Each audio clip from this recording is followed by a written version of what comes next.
Hello. So speaking of Oldenburgs, as always, I start with a little walk. Kelly, thank you so much for the tips. I'll start with a little walk just outside of the palace. Plus, not everyone might have seen the previous episodes, and it's always nice to remind us where we are. And I will give also a very quick recap because I don't expect you to remember any details. Plus, I'm sharing recordings later on my YouTube channel. Anyone can just all of a sudden come across this, and I want everyone to be kind of informed or updated in a way. So we are in the heart of Tbilisi, and this is the area that well, at least many of you know as the kind of a German colony in a way called New Tiflis or Neu Tiflis in German. And that area is where is starting from the 19th century. Dolly, thank you so much for the tips. Where the German community started to settle. First, Germans were basically the I would say a Christian sect. Second Adventists, basic. Well, I'm generalizing because there were a lot of different fractions within the Lutheran Church, but nevertheless, and they were not really planning to stay in the Caucasus because they were on their way to Ararat. Because at that point, first half of the 19th century, they were still not able to go to the Holy Land because it had been under control of the Ottomans, and the Ottomans did not let the pilgrimage on a, I would say, that scale. So it was Ararat, but they didn't reach Ararat, but they stayed in Tbilisi, and that was a blessing in disguise for sure because they managed to bring so much, I would say, improvement, progress, and beauty to Georgia that had already been beautiful, but it definitely gave a very different vibe and a very nice European touch to some of the neighborhoods. And this palace, which was originally way smaller, was built by a German architect, Paul Stern, and it originally belonged to a merchant family, a European merchant family.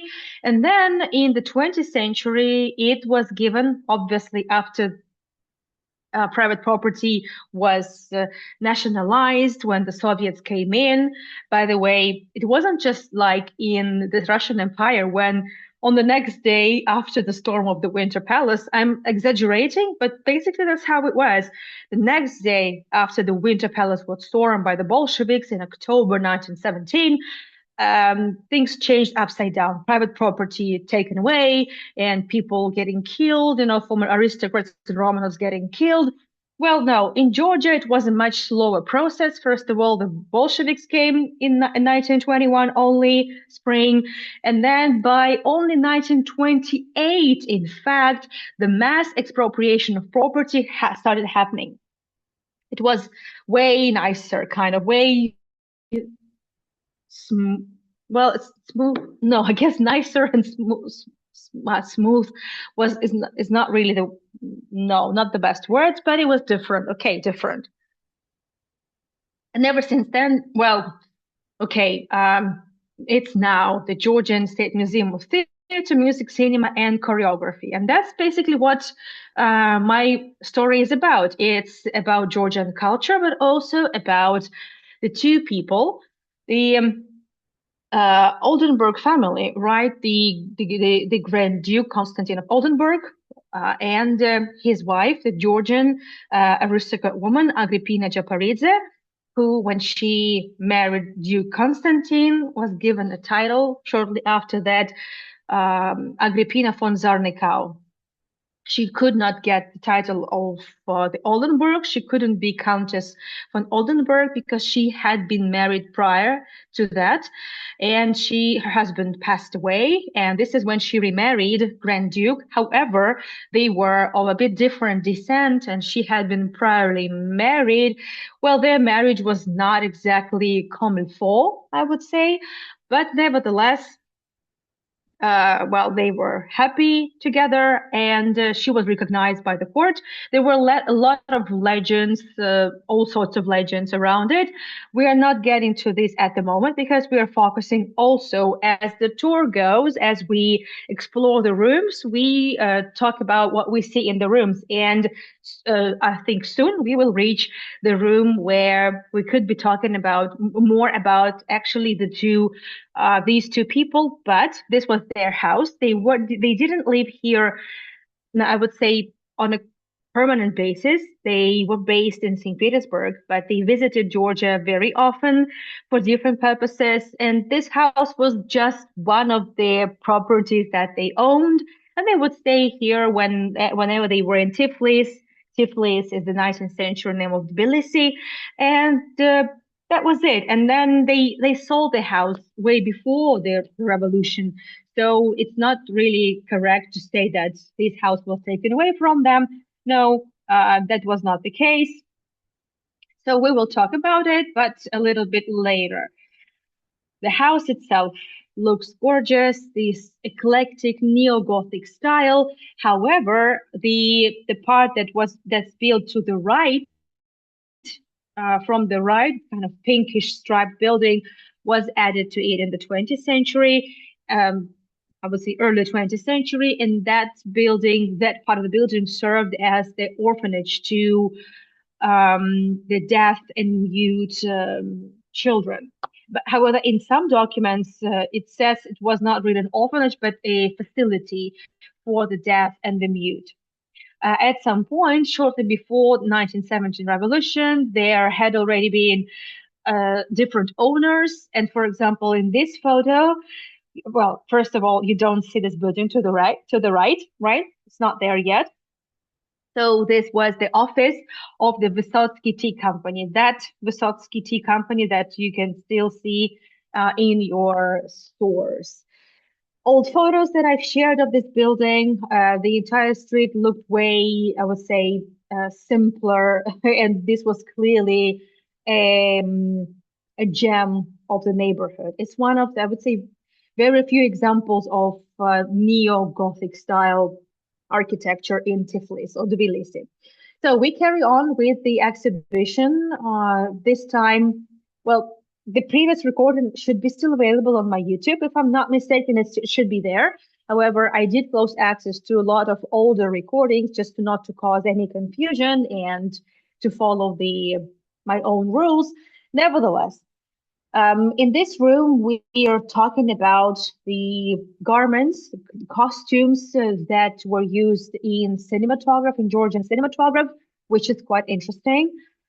And hopefully, at some point, Misha would want to talk about, Misha likes all those things, and she would want to talk about some absolute, I would say, important Georgian movies of the 20th century. There are some really, I would say, fundamental ones. But we are talking about the garments. And the interesting thing is, so we're looking at the apparel of King Luarsab. And yeah, on the one hand, we are looking at the 20th century garments that were filmed in 20th century movies, so Soviet period movies. And whenever I say Soviet, I don't mean to say that I don't want to connect Georgia to the Soviets and, well, modern Georgia. But when I say Soviet, I'm just addressing a period because a couple of times I was backlashed. I really was backlashed by some Georgians who watched my tours or saw my posts on social media saying, "Go away, Soviet, go away from Georgia. What are you doing here? Go back to the Soviet Union." And I was like, okay, block. I normally I don't engage with all these things, but that was a little weird. But I thought I should every now and then just kind of elaborate on what I mean by saying Soviet. I'm just meaning a period. That's it. Nevertheless, let's get back to it. This is an interesting exhibit because even though it's something from the 20th century, but the garment is believed to have been from a much earlier period. This is what I found on one of them. explications, and I wanted to share it with you. So yes, 1942, Georgi Sarkaz is one of the absolutely fundamental must-sees of Georgian cinematography. So yes, this garment was restored for the movie. However, as further on being proved by the specialists, the fabric comes from the 18th century, and the embroidery is that Okromkedi technique that was used, the embroidery technique that was used only on the most expensive type of fabrics, the brocade, silk, and it was only used for very expensive garments for like very important people. So we're talking here about some aristocrats for sure, maybe the royal family even, and this garment is decorated with more than 1.5 thousand pearls. It's the rare kind of Andalusian pearls that came to Georgia at around 8th century because Georgia was a big trading, was actually at the crossroads of several trade routes, including the Great Silk Road, as I often add. And so this is around the period when this type of pearls appeared in Georgia. They are not, they don't, you don't find them in Georgia. I mean, they were brought to Georgia, right? And they was somehow supplied. So this amount of pearls must have been super expensive. And there was also an inner dress, so to speak, because this is kind of something you would put on top of another robe, and the robe was called kaba.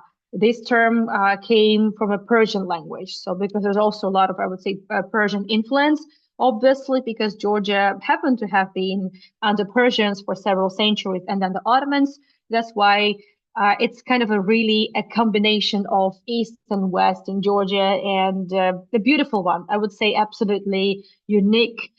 It's just amazing how all these things coexist in Georgia.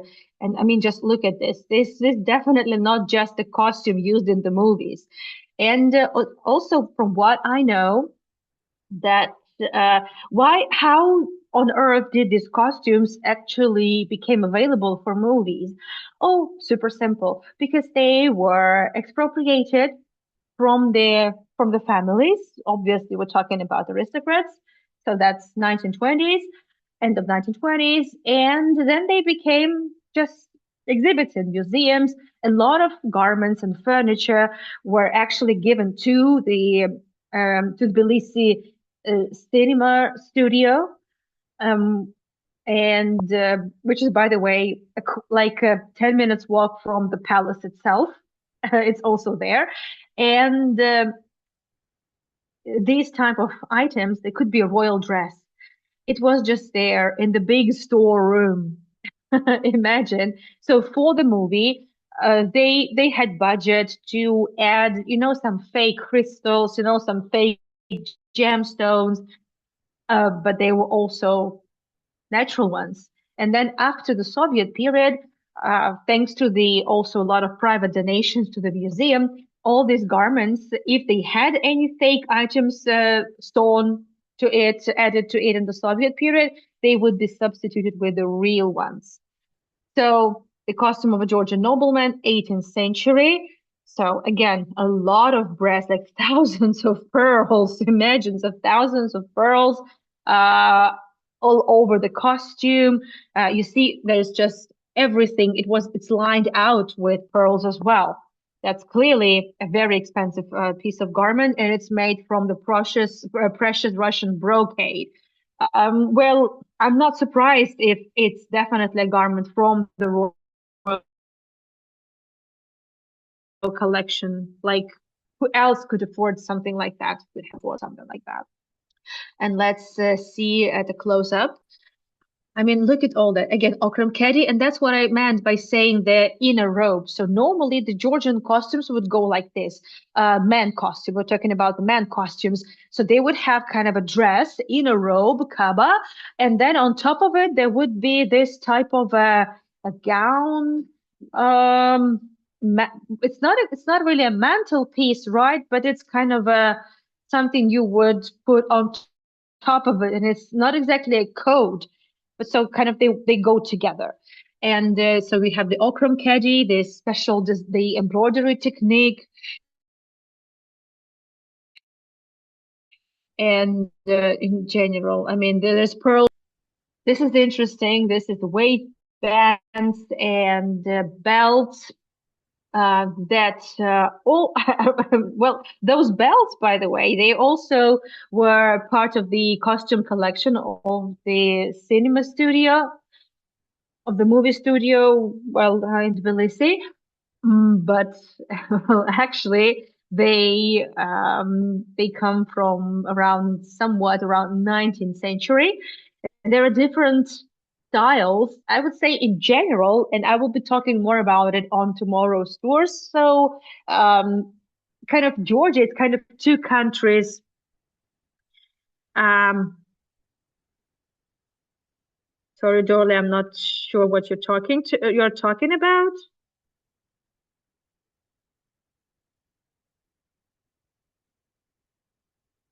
Ah, the top. Okay, the top. Yeah. So, speaking of the of Georgia, so basically Georgia, it's two countries in one. Western Georgia and Eastern Georgia. So Western Georgia is, let's say, the Ajara region where Batumi is. I'm just saying it's the city where we've been quite a lot together. So you must have seen tours from Batumi with me. Okay, thank you, Dolly. But related actually is Eastern Georgia. In these two parts, they are really different. They developed historically differently, and there were different influences because of well their geography, and they had different traditions with regards to basically everything, including clothing, jewelry. So for example, the waistband with the tassels, that specifically I would say the West Georgia thing, the belts, more like traditional belts, they are mostly well, Eastern Georgia, there were also pouched ones. Or some belts had even some pouches with them in uh, uh, in Western Georgia. However, also it's interesting that to make such things, you needed a lot of skill. That definitely you needed special people who well specialized in this type of jewelry and craft. And it's interesting to see from what I read that at some point in the 19th century, there was a lack of craftsmen that could design this pouch kind of um,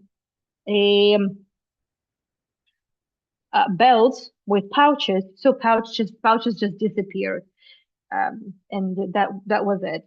And then they reappeared again, and that's why the I would say the collectors they know that specific kind of pouches for belts are big rarity, and they cost a lot. Well, just an interesting detail. Maybe it's a little bit too nerdy, but I thought it would be nice to add. And there is another dress over here. Again, it could be a prince, it could be, some nobleman. Normally, we're talking here not about king, someone of a lower status, 6th, 17th, 18th century, silver brocade, so silver thread on the brocade, and again the sleeves, the chest are all decorated with ornaments, and I'm pretty sure it also has the pearls. Um, yeah, it definitely has the pearls. I was thinking what those. Yeah, this is the pearl. This line that goes from top to bottom is also pearls. That's I would say this is super expensive garment as well. But these are much smaller pearls, so I don't think that this is like, well, maybe just a little cheaper than the previous one. I mean, look at all these details. You see the embroidery. It's just incredible. And all that was used in films. Again, all sorts of swords and knives, which again, well, they were used as just parts of decoration, parts of the costumes at some point, but also some of them come from the private collections. Some come from a Dadiani collection too. So the Dadiani family happened to have a lot of items from the Oldenburg family, and later on it was taken from them. What was not sold was taken from them by the Soviets. Now, let's switch to another room. So here, I told you about it last time. So actually to the right, this blue room is already in the building of this former orphanage for the deaf and the mute. This is a winter orchard, which is normally closed. It's only open for special occasions. So I could not really visit it. And unfortunately, in the blue room, well, it's kind of an exhibition center. That's what it's used now for different temporary exhibitions, because the exhibition that we have just seen and we have seen before on the previous two tours is kind of a permanent one. But here they arrange all sorts of exhibition from the funds of the museum and also other exhibitions. And they were just mounting it, so I didn't even see the explications. But it's some contemporary artist, clearly. So I can't even share with you any information regarding this, but I will make it up by giving you information about the exhibition in the permanent part.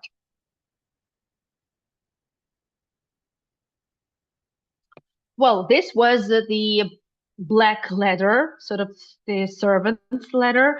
Obviously, it looked different. What the restorers do, they clean that space from any plaster, and we see basically the original late 19th century bricks. And in this room on the wall, you will see two capiteles of a column and also part of a marble sculpture or something. So the connection is there's no connection to the Oldenburg family, but there is a connection with Georgia because it's also a museum of Georgian culture in the neighborhood Saishi. Well, it's a kind of a small town, Saishi. There is a cathedral. The cathedral, the way it looks today, is known from as early as 14th century. However, it is believed that it is centered on the spot of a much older church, which is not a surprise because we know that Georgians adopted Christianity in early, like 300, 15 maybe, something like that. Well, the dates are a little bit vague, but you have an idea. So the beginning of the fourth century Common Era, obviously. So which is not surprising. There are a lot of very old churches, and so somehow these items stayed in the collection of the Dadiani family because um, the in this Migrele is the region where this neighborhood is located, and lots of the lands in Migrelia um, uh, county or region, not the county, but region belong to Dadiani.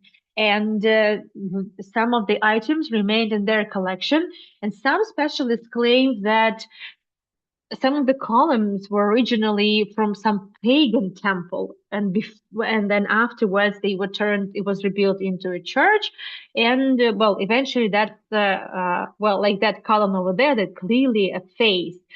So they believe it's coming from a pagan temple that had been standing there, which is almost 2000 years ago, basically. And yeah, so this marble thing, marble sculpture, I'm not entirely sure what it was. Looks quite interesting. The garment looks quite interesting. Normally, I would say they claim that originally, during this pagan period, at some point, it was even a Greek temple, and then it became a church. This doesn't look like a, a Greek garment. You know, Greeks would normally Greek sculptures would normally be naked or at least topless. So, but wearing that much clothes is not really a Greek style, so I can't really tell. There's not so much information about that, but it's just nice to see. I would say something quite different from the original exhibition, and it's. Well, to me, I'm really used to it, different pieces of stone that I can talk about for a long time. I'm a tour guide in Israel, but we are switching to something else, to the library of Count Oldenburg. Unfortunately, I could not enter the library. The room is really small, so no one can enter, so I had to film just from the doorway. Nevertheless, there is quite a lot to see. Just to remind you, that's Count Oldenburg, and he wasn't technically Russian. He was raised in Germany, and he already came to Russia, I would say, with German mentality, but appreciative of, I would say, everything that the Romanov family gave him. And he saw, I would say, his role as the representative of the best, that well, kind of the best that the Romanovs had in a way, so the best qualities and everything that the Romanovs could do. And when he was appointed in charge of different um, projects in the Caucasus, different development projects, such as building hospitals, building different facilities, building resorts, his idea was to turn uh, some parts of Georgia into I would say, a bustling tourism region, by the way. And he saw his role. Um, I would say he felt he could contribute to the development of the land. He was a very educated person. In his library, he had about 3,000 books, including a lot of manuscripts. And the amazing thing is that some of those books remained in the Dadiani collection, and some would be returning with time. Would be returning by the museum. Some books would show up on different auctions.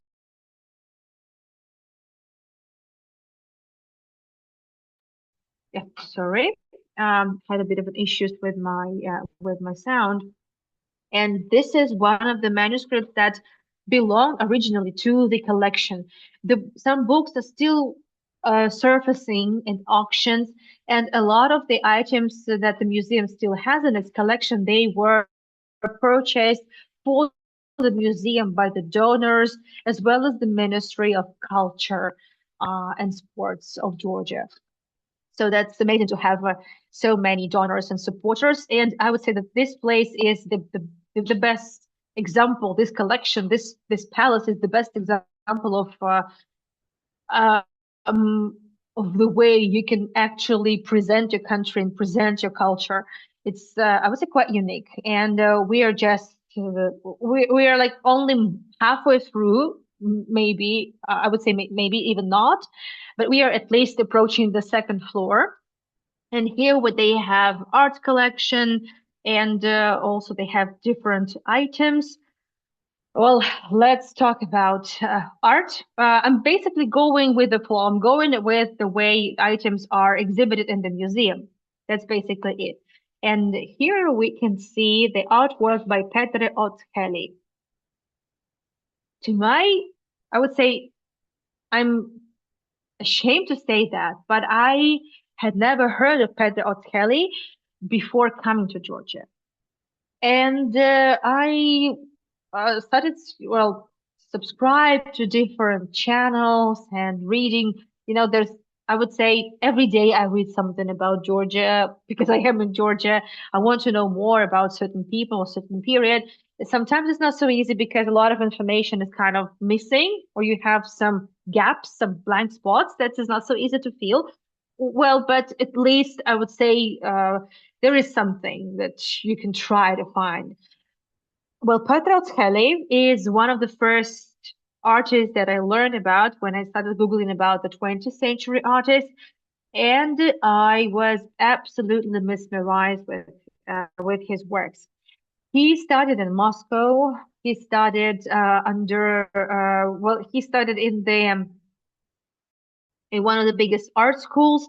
Then he went he was in Europe for a while. Then he returned. Then he went to Georgia, and he went back to Georgia and in Tbilisi. He studied under Joseph Charlemagne, who, in fact, was a St. Petersburg artist and the professor in St. Petersburg Academy of Fine Arts. But he also happened to be one of the founding fathers, basically the founding father of the Georgian Academy of Fine Arts. So Joseph Charlemagne, he came from a dynasty of artists in St. Petersburg, so all the professors in St. Petersburg. Just a little bit of his artworks, just for you to see how different his students would be. And Otelli was a very bright student, and his style was absolutely distinct and unique from the very beginning. And well, this is also Charlemagne. You can see it's very, I would say, classical art, right? It's classic, it's traditional, and already modern because we're talking also about the Soviet period when he taught in the academy in Georgia, and obviously we're talking about Soviet times, so the new times, new styles. But Petrus Kelly was not very different. By the way, this is the building of the Academy of Fine Arts, and here comes the minute of promotion. The Academy of Arts happens to be one of the other palaces that I will be taking you to. Look at this. So a couple of months ago, it was around my birthday in October when my mom was here. I took her to the Academy of Fine Arts. This is the former house of an Armenian merchant who who gave his house to the city to turn it into the Academy of Fine Arts, and it's another art palace, which has been recently restored as well. I mean, look at that. I have filmed everything, so I will be taking you on the tour to this place. I promise. But now let's get back to Petra Orly. Petra Orly specialized in theater art, mostly theater costumes, theater decoration, films too. And this, I don't know, this reminds me of some Daft Punk music video. And look at the style, look at the costume. So we're talking about the movie Winged Painter, 1936. It's kind of another must-see Georgian Soviet period movies. And Petroshelly's designs, I mean, they look so modern to me. It also reminds me a little bit of Balenciaga designs. I don't know. Yeah, maybe because the chief designer of Balenciaga, at least up until quite recently, was actually Georgian designer. Yeah, so could be, could be. Who knows? Yeah, I think it's still the same designer that Balenciaga is with. Anyway, let's move on. So let's just have a look at all these costumes. So it looks so modern, so cosmopolitan, and yet so Georgian. This is 20th century. I definitely get this little bit of the Art Deco vibes and clearly post Art Nouveau-ish something, and they have the character. I am absolutely in love with Petra Otelli. Needless to say that Petra Otelli's art was not loved by everyone all the time. And unfortunately, if you pay attention to the years of his life, so he did not survive the Stalin purges, which is again a big question because he was not exactly well, he was anti-Soviet, but he never really, I would say, sounded it out in a way. Look at this. Look at the face. I mean, it's so special, the costume and the way it's drawn. So you see, 1937. So he was executed, arrested, put into prison, and executed, just like that. Look at all these sketches. So powerful. It's just a sketch, but they look so powerful. This looks like something from 2000s to me. This one is interesting. This man has a face of Putin. For some, I don't know. Maybe I'm wrong, but I don't know. Let's just have another look. I don't know. I might be wrong. Maybe I just keep seeing Putin's face everywhere. Yes, but it's for Othello. So he was, as I said, he was also a theater designer. He designed backdrops, costumes, any artworks. Honestly, he was in a very high demand, and I can see why. Very powerful. So another sketch for the builder mm, for the builder sons and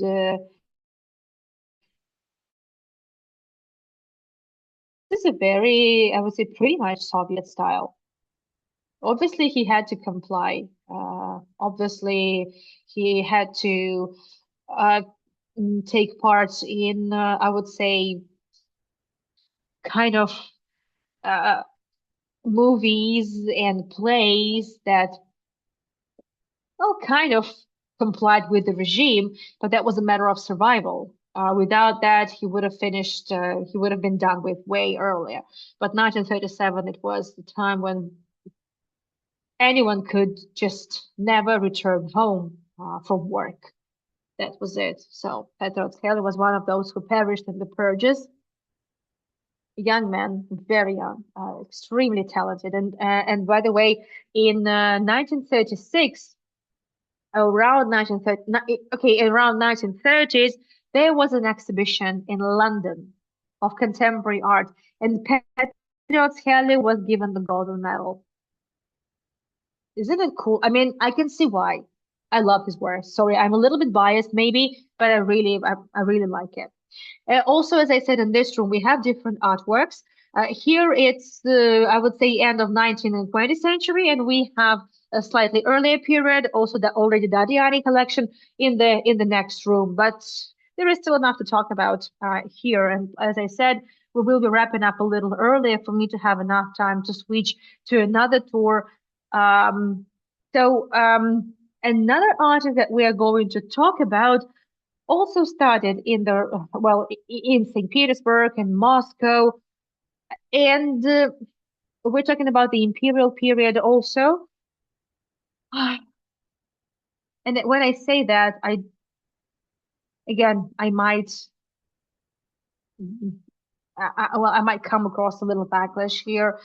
It's just that it was very common for artists to go to St. Petersburg or Moscow to study and then go back. And it was very common to for Russian artists also to go to the Caucasus, work in the Caucasus. And that's what Yevgeny Lansre, for example, did. Yevgeny Lansre, you may remember from my Russian museum tours. He was the brother to Zinaida Serebryakova, one of my most favorite artists of the 20th century, with a very difficult fate, I would say, tragic fate, Zinaida Serebryakova. I gave a tour about her. I mean, this artwork, how can you not love it? I'm absolutely mesmerized whenever I see this artwork. That's a self-portrait. It's one of my most favorite self-portraits. So Sergo Kabuladze happened to study also under Charlemagne in the Georgian Academy of Arts too, and also Lansre, Yevgeny Lansre as well. So he studied in Moscow, in St. Petersburg, and also in Georgia. Sergo Kabuladze well, that's not exactly my cup of tea, but he is one of the highly praised 20th century artists. He did a lot of illustrations of books. He's basically, first and foremost, known as a book designer and illustrator. Every kid, no, I think I would say that most Georgian kids who read, and every Georgian kid has to read at some point, Night in the Panther's Skin by Shota Rustaveli. So most of the Soviet kids in Georgia, I mean, I'm talking just about the period, right, of the Soviet Union. I don't want to say anything other than that. I don't mean anything other than just the timeline, okay? It's they would see his illustrations Well, it's not like the kids, if the Knight and the Panther Skin is not the kids' literature. We're talking about the teenagers and the young people, and well, but he also did a lot of other illustrations, like this one, amazing colors. Well, this one, it does give you a little bit of the Soviet vibe, but I love the colors. I love the vibrance of it. And there is a little bit more. Basically, each wall has the artworks of a certain artist, if possible. Um, well, not all the time, but that's exactly how we go here. And you can see a very different palette, right? Also, some theater decorations. Yes, there's one. There was in Tbilisi Drama Theater. There was a big curtain designed by him, and it just perished, unfortunately. One of my favorite Georgian artists, by the way, apart from Pirasmani, but Pirasmani is the 20th century. Well, and yes, there is one work by Pirasmani in the museum. Just kind of teasing you. We're not going to see it this time. Gigo Gabashvili, or as I should say, Gabashvili, Gigo Gabashvili. Oh, Georgi. So Gigo is a very common kind of a nickname, shortening from Georgi. And many Georgian names actually have these shortenings. It's just nice how people create them. Sometimes you can't even tell, like, I mean, how how on earth this come from this name? But here it's quite obvious. And Georgi is the most widespread, the most common name in Georgia. So just imagine how many interesting versions of nicknames Georgians have come up with. Countless. So, but nevertheless, Georgi Gabashvili is the prominent 19th and 20th century artist. He is the first Georgian artist that had his own soul exhibition in Russia, in Tiflis as well, well, Tbilisi. And he, I would say, is he specialized in the Middle East and the Caucasus.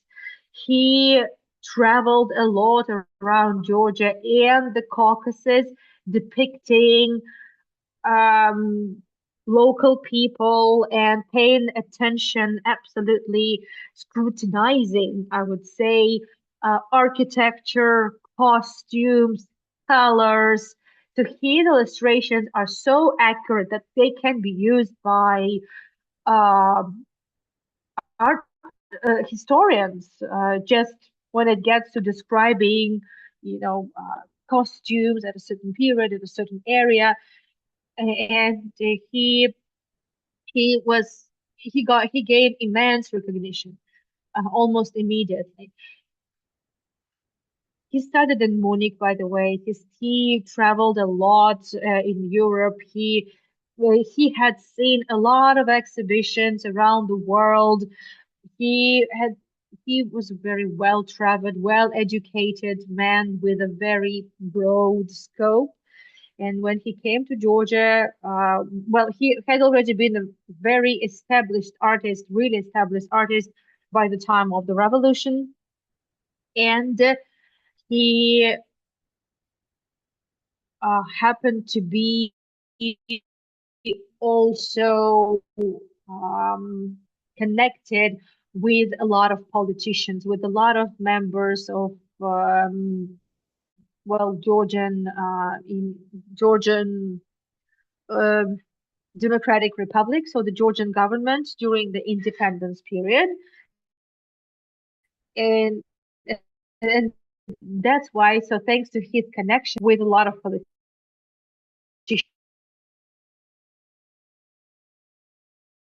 with a lot of diplomats, and now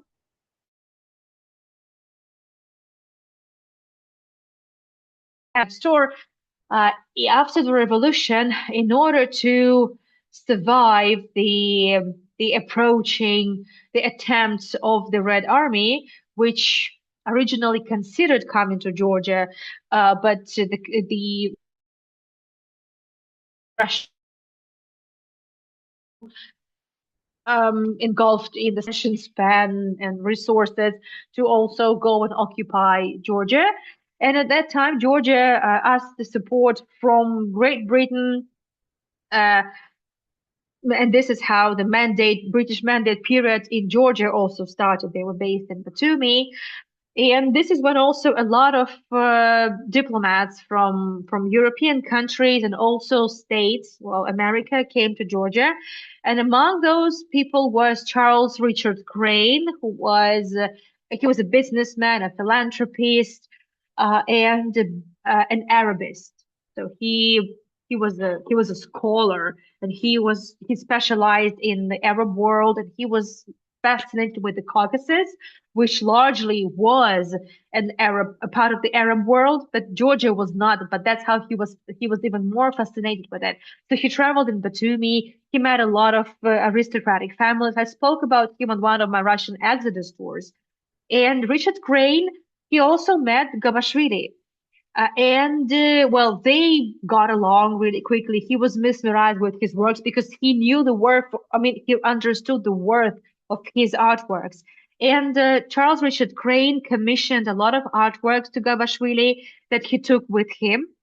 So just in case you were not exactly familiar with Richard Crane, so here is a little information from him. Sharon, thank you so much for the coffees. Thank you, dear. And the interesting thing is that Charles Crane, by the way, might be also interesting to my Jewish audience, that Charles Crane was also there in the 1917 after the First World War finished, and when after the collapse of the Ottoman Empire, and shortly before, well, kind of in the initial stages of the foundation of the British Mandate, he was there kind of surveying the local population, trying to, well, he just kind of contributed to his study, and he talked to the local populations. He was not actually a big supporter of the establishment of the Jewish state. It's not like he was against it, but he was very concerned about the uncontrolled immigration of the Jewish population to the area. And he was aware of a lot of different projects, and there were several plans, right, that were provided by the League of Nations and then the United Nations. Uh, well, but he still was quite concerned. However, his, I would say, concerns were not really heard, and the what the British decided to do together with their with French, so they just, I would say, maybe they should have followed a different strategy, because, as you understand, what the British and the French came up with didn't exactly work, and the British mandate finished. Robert, thank you so much for the tips, and Dolores, thank you so much for the tips as well. That eventually, as you know, the British did not succeed. Not this much, I would say, and there was a lot of issues that the British and the French, the way they let's say, distributed their interests and the way they designed their plans in Lebanon and in Israel, that didn't really work too well, since we're still experiencing a lot of issues in this region. Nevertheless, so Charles Crane was quite an interesting character, and he genuinely supported a lot of artists of Georgia at that period. He knew a lot of them personally, and he commissioned a lot of works to them. He donated also to various causes, helping the refugees from the Russian Empire to the Caucasus. And he didn't really distinguish between, let's say, Russian immigrants who also fled to Tbilisi because, well, in Georgia in general, because it was a free country, free from the Bolsheviks. And he was there, I would say, mesmerized also by how very quickly the Georgian independent government picked things up, and he saw a great potential in that. So he was a great supporter of the idea of Georgian independence. Well, but that's just an interesting story. And just to wrap it up with, as I said, he was, well, Richard Crane was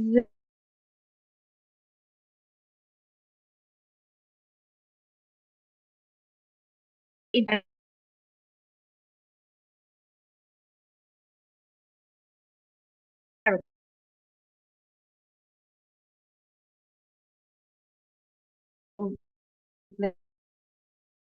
say just just so in Georgia, but I don't know. I wasn't looking around it.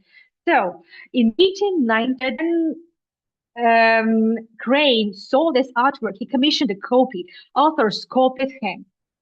And in 2006, that artwork, originally from the Crane's collection, was sold at $1.36 million at Christie's.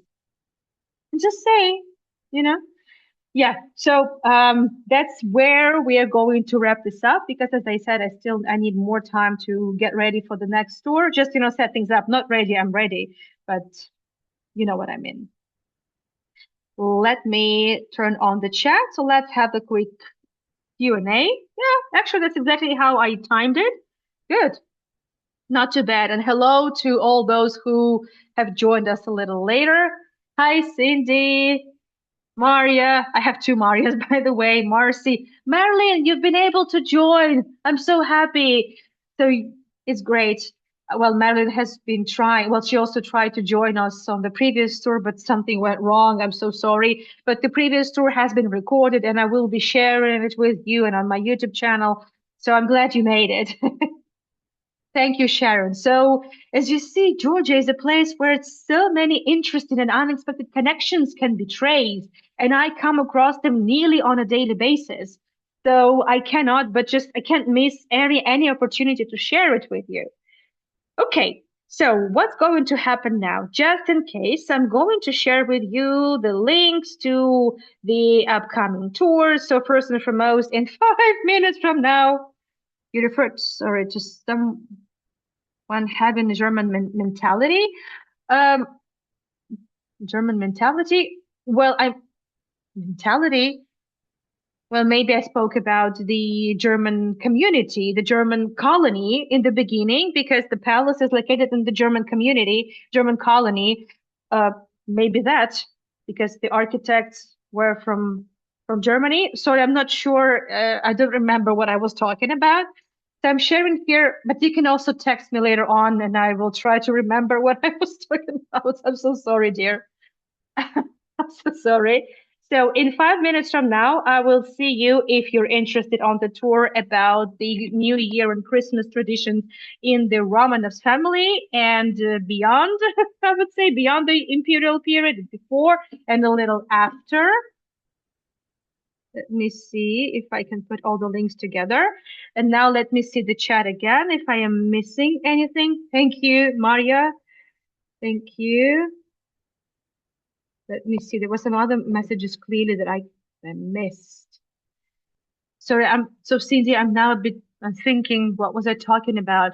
So one of the artists, Kakabadze, he started, sorry, not Kakabadze, Galbashvili started in Germany. It's not like he had definitely, I would say, kind of a pro-Western mindset. That's because he spent so much time in Europe and my accent is Hebrew is so good. What did I say in Hebrew? Did I say something in Hebrew? I don't even remember what I said. Did I speak Hebrew?